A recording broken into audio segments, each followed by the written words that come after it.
Hi friends, welcome back to my channel. My name is Serenity. If you're new here, welcome. Thank you for watching. We are gonna do a 2-for-1. So I'm gonna try to rapid fire my books that I read in February so we can get to the nitty-gritty of the video, which is the book haul. I love a good book haul and I know you guys like to watch book hauls, so let's get into it. Okay, so I read 4 books and this is bothering me, sorry. I read 4 books in February. The first book I read was The Book of the Witchy by C.J. Cook. I gave this book a 3 stars. Let me tell you why. I didn't really feel attached to any of the characters. I also didn't like the writing. I felt like the writing was not flowy enough, if that makes sense. Like it was very standard. Like very structural. So I love a good like flowy type of writing style because I like good quotes, and I felt like if I would read this book, there is no good quotes in here, honestly. Like I'm just be honest. Still a 3 stars though, because I did enjoy the plot. I just felt like it wasn't developed enough. Like I felt like it was just too many things added on and we were focusing on way too many points. So I feel like it had a good idea, just wasn't as executed well. So that is my rating. This book is about Clem, who is a mom who gets a call from the hospital stating that her daughter is in a coma and she had like a really bad accident and no one knows why, no one knows what happened. She went to an island with her friends and something bad happened. The daughter was the only one to survive and she was in a coma. That's the first timeline, which is 2024. The second one is the 1500s, and you follow Allison, who is a witch that was done wrong. Okay? I love a good witch book. There is culty vibes in this book, so if you're into witches, if you like reading about witches, if you like reading about cults, if you like mystery thrillers, this is your girl. Again, I did give it a 3 star. It was okay. I will probably be unhauling this when my shelves get full because I have literally no attachment. I don't even remember what half of the characters' names are. That's just it. Second one we read was Crazy Hawk by R.J. Stewart. I gave this one a 3.5 stars. You do see some character development. I just thought it was okay as well, but I thought it was better than The Book of the Witching. So this is also a thriller. It's not really a mystery, but it's a thriller and you go through multiple point of views, but there's like too many characters. Literally, I think every character that's mentioned in this book has a point of view, which I was like not a fan of because I felt like it took away the thriller element from it, you know? Like the main character and they're about to like go through something, and then in the next chapter you see like the other side, the other point of view, and it tells you like what's gonna happen basically. And so there's like not really that many thrilling aspects. It's supposed to be a thriller, so I felt like I was a little bamboozled with that. But I did like that the author does, like, you can definitely tell that the author loves indigenous culture because there is a lot of indigenous culture that I felt like that we can all learn from so to create a better society. Because if we keep going the way we're going, baby, it's gonna be like this book, okay? Nothing, just a wasteland. But you can definitely tell that the author loves indigenous culture and spirituality, so there's a lot of that discussion. There's also a lot of discussion on classism and colonialism. This group is trying to indoctrinate everyone and create a society that they believe is like a perfect society and stuff like that, and that's just not how it works. So I think that talks about like our history of colonialism in the US, so it explores that theme. There's a love story in here, but I felt like that wasn't as developed, so I didn't really care for the love story. But basically, Crazy Hawk follows Deidre, who is trying to save her sister who was kidnapped, and you're going through that story and you're trying to figure out why her sister was kidnapped and why they call Deidre Crazy Hawk. But that's it. Again, I'm gonna do rapid fire, guys, because I want to get to the book haul. So that was a 3.5 stars, Crazy Hawk by R.J. Stewart. The third book we read, which I vlogged, was Forging Silver into Stars, Chef's Kiss. This one was a 5 stars for me. It's so cozy fantasy. There's not a lot of action until the end, and I didn't mind that, honestly. There's like 500 pages, and I think we don't get to the action until, honestly, page 400. And I didn't mind that. There was so much world building. There was so much tension building. It reminded me of Bridgerton because there was just so many, like, there's so much tension. And then now I understand when people mean, like, what they mean by a slow burn romance, because we got a slow burn romance and it made me emotional. So I really like this one, and I recommend. It's a duology, and it's a part of the it's a spin-off from the Cursebreaker series, which I will pick up next after I finish the second book. I'm so excited. But anyway, so Forging Silver into Stars by Bridget Kemmerer. I am all dual point of views. So this book follows 3 characters: Tycho, which is the king's messenger; Jax, which is his love interest, he's like a forager; and then Kellen, which is Jax's best friend. They grew up together. There was somewhat a love story. There was somewhat of a love triangle between the 3 of them, but the author shut that down really quickly, okay? And introduces another love interest for Callan, and I thought this book set up the second book really nicely, so it made me really excited. Cozy fantasy, if I didn't say that already. There's not a lot of action. The spice, I would say, it's like a 4 out of 10. 4 out of 10, like really slow burn.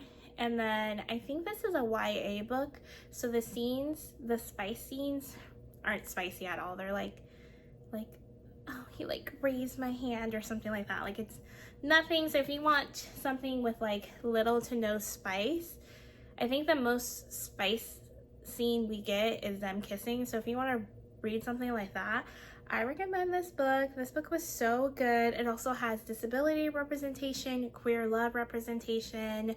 So we love it. We love it. We love. I like this one. Anyways, and the last one we read is Fast. You guys, if you're not new here, you know that I don't really read contemporary romance. I think my favorite genres, I know my favorite genres are fantasy and like thrillers and romance, but it has to be like mixed in with other things. Like, I love romance and fantasy. I gave this book 4.5 stars. So this book is Fast by Millie Belizaire. Sorry, I probably mispronounced that, but this book was so good. So we follow Caprice and Sean, another dual point of view. We follow Caprice and Sean through the ages, mostly Caprice, right? Through the ages 8, 16, and then 28, I believe. And we have Caprice, who is like the main character, and something bad really happens to her, and you just follow how she deals with that trauma in a very healthy way from the ages 8, 16, and 28. And Sean, her love interest. I thought this book was really good. This is my first contemporary romance where I gave more than 3 stars, and I think it's because it's a Black love story, and I think because I related to the characters and I felt so seen. There's like mention about like her hair and like how she's like wearing it natural. Right now we have the natural hair movement, but I remember in the early 2000s, like, baby, everyone wanted their hair straightened. I had my hair straightened a whole bunch of times too when I was younger, and like I think like but like natural hair was just like not it, especially like styling your natural hair. So like there was like talks about that too. It's just like little things like that where you just feel seen, that you're not going to be able to get from a different love story, you know? So I thought it was really good. I loved the romances. Oh my gosh, the way he loves his girl, the way he loves her out loud. And he definitely gives touch her and I'll kill you type of vibes. Like literally there's this one scene when they're in high school and she's 16, so she's like 2 years younger than Sean, but she's really smart, Caprice is. So they end up being in the same class because Caprice is really smart. And there's this scene where like another classmate like literally touches Caprice on the shoulder and Sean's like, excuse me? Like he don't play about Caprice. Oh my god, I want to say so much more, but I can't because I'll spoil it. But the only reason why it's not a 5 stars is because it's so close to being a 5 stars because I cried, but the writing at sometimes. Oh, and then like there was like a couple times at the end of the book where they just like mentioned something, but I felt like we could have used like a second book maybe, or like an extra like 50 pages, because they talked about Caprice's mom being friends with Sean's mom, but they didn't really like go into that. So I felt like there was like some plot holes. Other than that, it was so good. Like it was so inspirational to see a character deal with all that trauma. And she didn't even like in the book, the author points out that she doesn't get over it. She just learns to like cope with the trauma and is going to therapy, you know, like having the tools to like survive trauma and like move on with your life and have a happy ending. So that was like really good. Coffee's story, okay, that's the part where I was bawling. If you know, you know. I love Coffee. Oh, he was so good. And then I just love the ending for him. That was so good. That was like probably one of my favorite parts of the book. And then obviously I loved Caprice and Sean's romance. I like that's like such a cute, I think the friends to lover trope. So that was really cute, and it was really nice to see a black man love a black woman out loud, and it was just so nice. And you can definitely tell this was written by a woman because there's like some parts in there I'm like, would a guy be like this? I don't know, maybe, I don't know. But yeah, so those are the books I read in February. Yay. Okay, now moving on to our book haul. Okay, we're also gonna rapid fire these two because they are so much. Okay, so let's start with our book of the month books. I think I did that last time. Our book of the month books, so we have Good Dirt by Charmaine Wilkerson. She is the author of, I think, is it Black Cake? Yeah, she's the author of Black Cake. And this is my pick for February. So I really wanted to choose a Black author, obviously, for February, but I read Black authors year round. Okay, let's just get that started. Okay, so I'm just gonna read a little bit from each book. I'm not really gonna go into too much, but this is like historical fiction slash like thriller mystery. That's what I was getting when I was picking it out. Sometimes the only way forward is to look back. When 10-year-old Abby Freeman heard the gunshot, time stopped. When she saw her brother Baz on the floor surrounded by shattered pieces of a treasured heirloom, her life felt shattered as well. The crime was never solved ever since the Freemans, one of the only Black families in a well-to-do enclave in New England, have dreaded becoming the center of another media frenzy. But when now-grown Abby's high-profile romance falls apart, that's exactly what happens. And then for this month, I'm so excited. We have Abby Jimenez, Part of Your World. Do I even need to explain this? Like, we have City Girl, Small Town Boy. We have an age gap love. There is a goat. I'm really excited to know about the goat. It's so good. So basically we follow Alexis and Daniel. Alexis is a doctor, if I remember correctly, and she meets Daniel, and there is a 10-year age gap, and she's trying to figure out if she's gonna stay in this small town or if she's gonna leave. Daniel can't come to the big city, so I'm excited. I've heard very good things about Abby Jimenez, and I'm excited to be obsessed with her. And she has, I think the second one is Yours Truly, which I heard really good things about, and Just for the Summer, which I also heard really good things about. So that is the second book. So those are my book of the months. I think we're caught up on both book of the month. And then these books I got off of Amazon because I had to do an Amazon order for something. So I was like, might as well get books, you know? Next time we'll go to an in-person bookstore. But this time I was just like, I'm gonna order off of online. But anyways, so we have Lucy Foley, The Hunting Party. I think she's just like a really good thriller author. I also hear she's a hit or miss author for a lot of people. So I don't know, we'll see. She's written The Guest List and The Paris Apartment.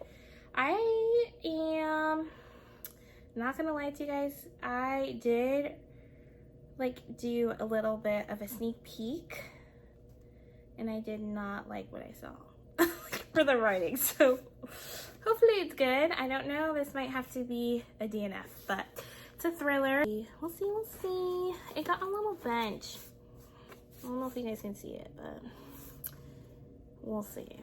I love a good book, so we'll see.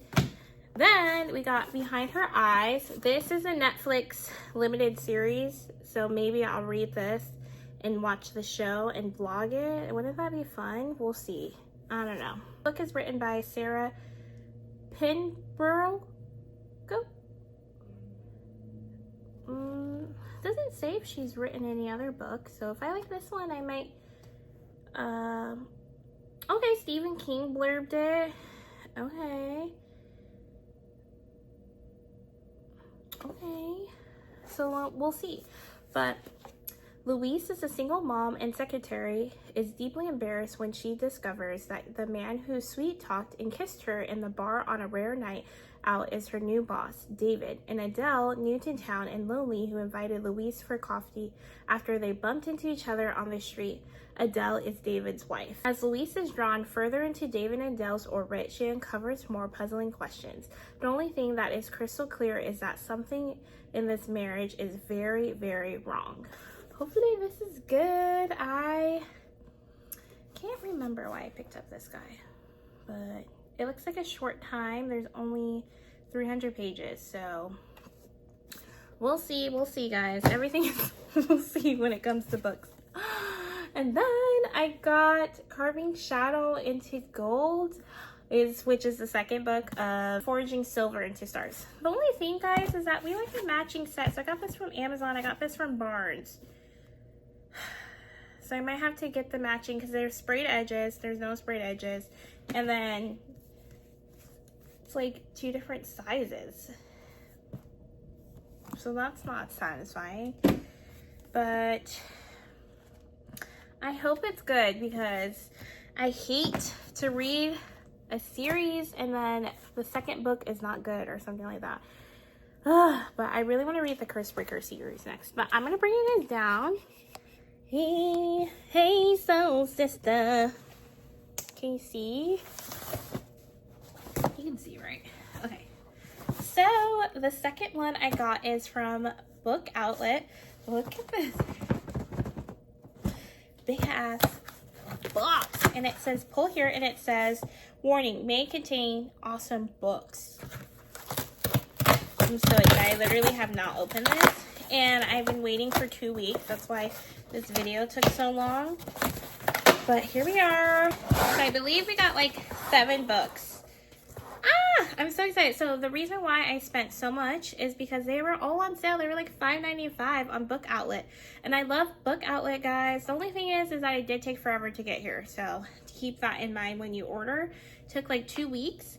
But I think it's because there's a sale. But I heard there's always a sale on Book Outlet. So I'm definitely going to be picking up some more books from them. But let's get into it. So The first one, oh, it's because, are they like used books? I think they're used books. But, because I have a Target sticker. I did not get it from Target. You don't shop at Target anymore. Just saying.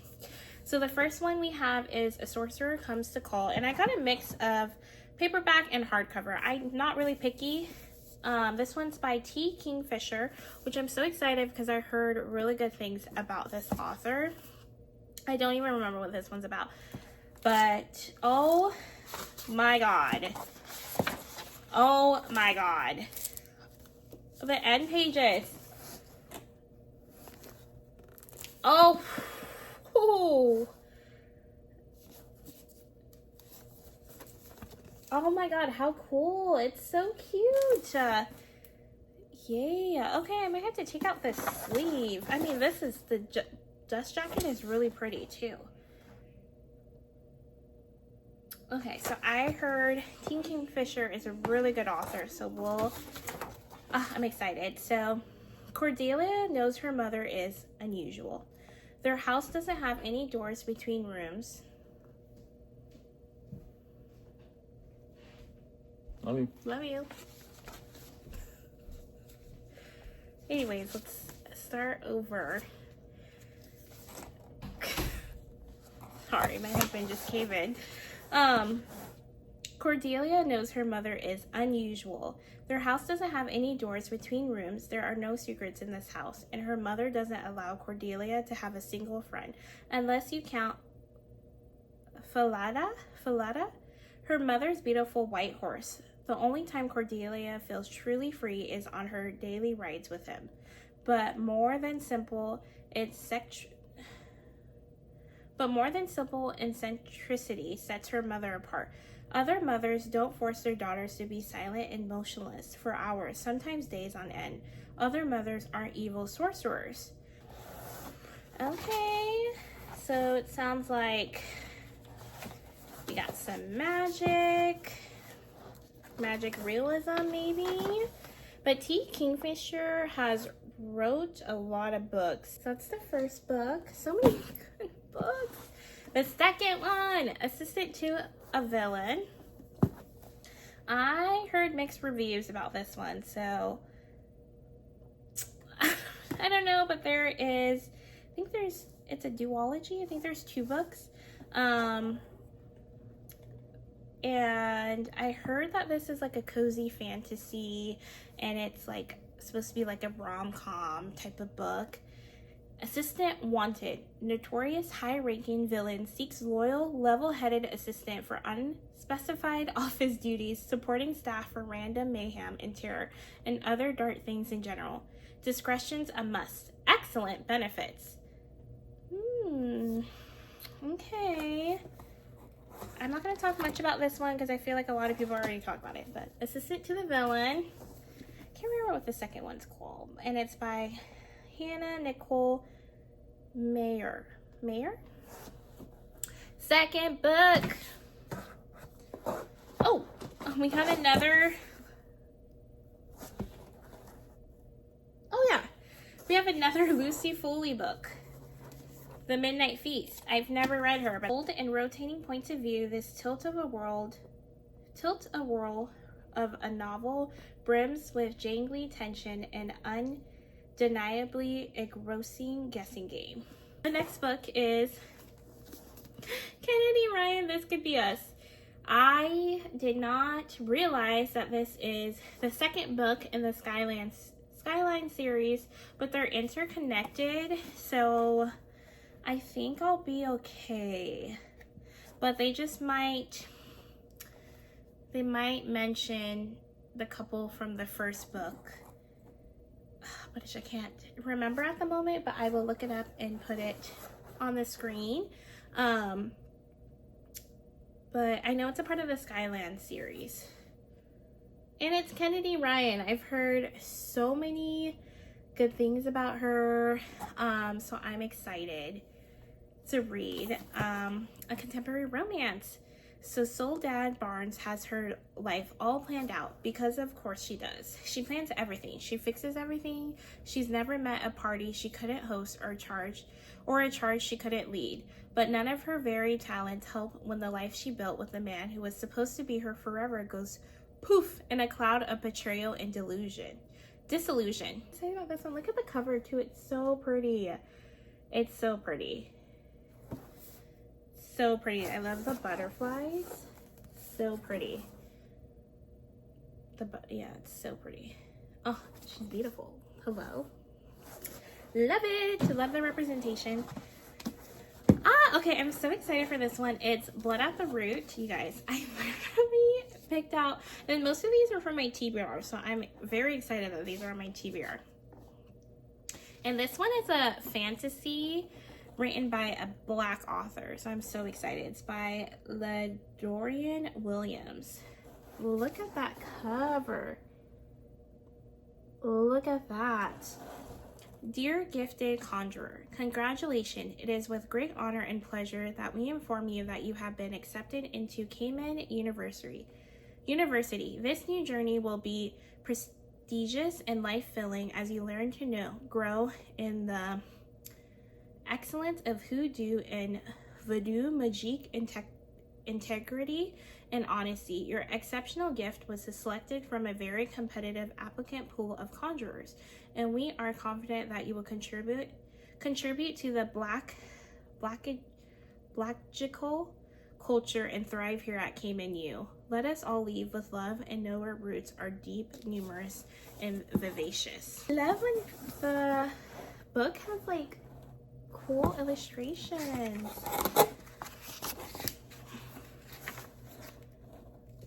The Wren and the Holly Library. A book about books? A fantasy? This is a duology. Oh, look at the sprayed edges, guys. That is so pretty. That is so pretty. There are legends in our world, tales of beasts and beauties, creatures and stories that would keep you up at night of monsters born. All those stories you've heard come from a kernel of truth. Okay, so it seems like there is like a romance between the main character and a monster. First monster romance? I don't know, but guys, look how pretty that is. Look at that. That is so cute. Oh, that's so pretty. Let's see if the other, oh, it's the same. It's so cute. I love the cover too. This might have to, oh my gosh, this is so pretty. And I think the second book is coming out in 2025, which is this year, so. Ooh, okay, so the first one, it's so pretty. Oh my god, my box is about to fall. Okay, this one, I'm so excited. S.A. Cosby, do I have to explain? He's a really good author, guys. All the Sinners Bleed. I've heard very good things about this book. Everyone who has read it has given it like 4 stars or more. A black sheriff, a serial killer, a small town ready to combust. Titus Crown is the first black sheriff in quiet Sharon Country, Virginia, a beautiful place with a harrowing past. After years of working as an FBI agent, Titus knows that his hometown might seem like a land of moonshine and honeysuckle, but secrets fester under the surface. A year after Titus's election, his investigation into a shooting unearths terrible crimes and a serial killer who has been hiding in plain sight, given cover by the town's occasional devotion to the wrong side of history. Sharon is Titus's home and his heart, but where faith and violence meet, there will be a reckoning.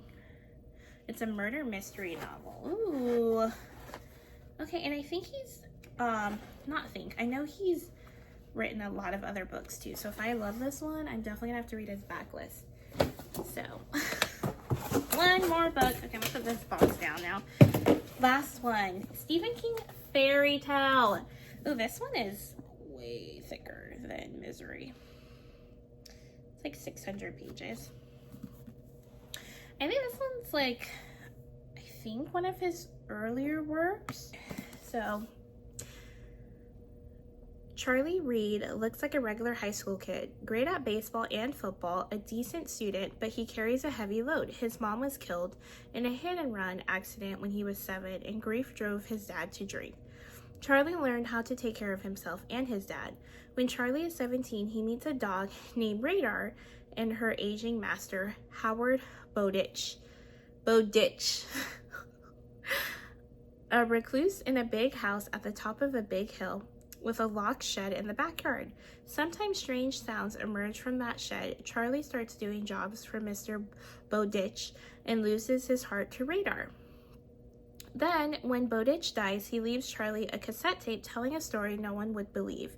What Bowditch knows and has kept secret all his long life is that inside the shed is a portal to another world. Oh, there's illustrations too in this. That's cute. Okay, like y'all, I promise I read the synopsis, but what I do is I find a book and I put it on my TBR, my virtual TBR. So obviously I don't remember it. So when I get books, I get so excited because it's like I'm reading them for the first time. Y'all, I'm not going to be able to stack these as nicely as I try to do, okay? I'm trying to decide if I want to get into this book next month or if I want to do a TBR jar. I might just add it to my thing, my TBR. Oh my gosh, you guys. This is like my biggest book haul ever. And two months. I don't know if I'm going to be able to lift this. I have 1, 2, 3, 4, 5, 6, 7, 8, 9, 10, 11, 12, 13. I can't even fit them all. Ah! These are all my books I picked out. I'm so excited. If you guys have read any of these books, let me know. I'm so excited, you guys. I just love picking up books. I think that's the whole like fun part about just reading in general, is collecting books and making my TBR chart full. But yes, friends, this is not even all of them, but I can't fit everything. These are all the books that I got. I'm lying, these are not all the books, but that is the end of the video. Thank you so much for watching. I hope you guys do self-care. I hope you guys do some self-love, and I hope you guys read. Thank you so much for watching. Have a good day. Bye, guys.